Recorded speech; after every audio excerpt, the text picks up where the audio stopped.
33 kV ಸಬ್ಸ್ಟೇಷನ್ನು Jayadeva ಆವರಣದಲ್ಲೇ ಮಾಡೋಕ್ಕೆ ಹೇಳಿದ್ದೀನಿ ನಾನು.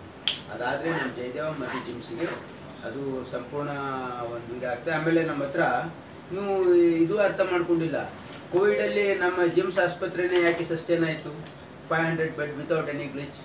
ಬಿಕಾಸ್ ಅಡ್ವಾನ್ಸಾಗಿ ಪ್ಲ್ಯಾನ್ ಮಾಡಿದ್ವಿ ನಾವು. ಕೋವಿಡ್ಗಲ್ಲ, ನಾನು ಹಿಂದೆ ಸಚಿವನಾಗಿದ್ದಾಗ ಅಲ್ಲಿ ಬೇಕಾಗೋಕ್ಕಿಂತ ಕೆಪಾಸಿಟಿಗೆ ಅನುಗುಣವಾಗಿಯೇ ಅಲ್ಲಿ 2 DG ಇಟ್ಟಿದ್ವಿ ನಾವು. ಹಾಗಾಗಿ ಅಲ್ಲಿ ಆಕ್ಸಿಜನ್ ಕೆಪಾಸಿಟಿ ಪ್ಲಾಂಟಿಂದು ಬೇರೆ ಕಡೆ ಎಷ್ಟಿರಲ್ಲ, ಇಲ್ಲಿ ಡಬಲ್ ಮಾಡಿದ್ವಿ.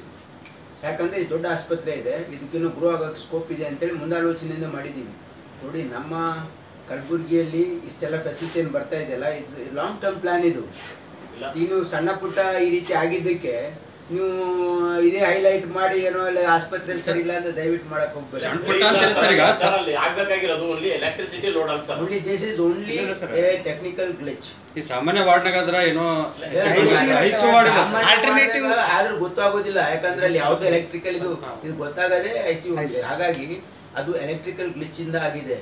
ಟೆಕ್ನಿಕಲ್ ಇದು ಓವರ್ಲೋಡ್ ಆಗಿ ಪೆನಲ್ ಬೋರ್ಡ್ ರಿಪ್ಲೇಸ್ಮೆಂಟ್ ಮಾಡೋದಕ್ಕೆ ಈಗ ಕ್ರಮ ಕೈಗೊಂಡಿದ್ದೀವಿ. ಬರೀ ಎಲೆಕ್ಟ್ರಿಸಿಟಿ ಓವರ್ಲೋಡ್ ಅಲ್ಲ ಸರ್, ಜಿಮ್ಸ್ ಗೆ ಎಲ್ಲವೂ ಓವರ್ಲೋಡ್ ಇದೆ ಸರ್. ಏನು ಸೌಲಭ್ಯ ನೀವು ಇನ್ನೂ ಹೆಚ್ಚು ಕೊಡಬೇಕಾಗಿದೆ? ಏನು ಹೆಚ್ಚಿಗೆ ಕೊಡ್ಬೇಕು ಇನ್ನು ಹೇಳಿ. ಈಗ ಗುಲ್ಬರ್ಗಕ್ಕೆ ನಿರೀಕ್ಷೆ ಜಾಸ್ತಿ ಇದೆ, ಚೆನ್ನಾಗಿ ಮಾಡಿದಿರಿ ಅಂತ ನಮ್ಮ ಪೇಷಂಟ್ ಸಂಖ್ಯೆ ಜಾಸ್ತಿ ಬರ್ತಾ ಇದೆ. ಅನ್ಸಿದ ಮಟ್ಟಿಗೆ ಪೇಷಂಟ್ ಸಂಖ್ಯೆ ಯಾಕೆ ಜಾಸ್ತಿ ಆಗ್ತಾ ಇದೆ?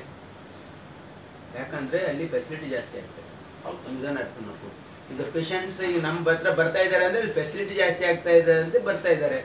ಹಾಗಾಗಿ ಇಲ್ಲಿ ನೋಡಿ, ಟ್ರಾಮಾ ಆ್ಯಡ್ ಆದಮೇಲೆ ಟ್ರಾಮಾ ಫೆಸಿಲಿಟಿ ಇಂಪ್ರೂವ್ ಆಗಿದೆ.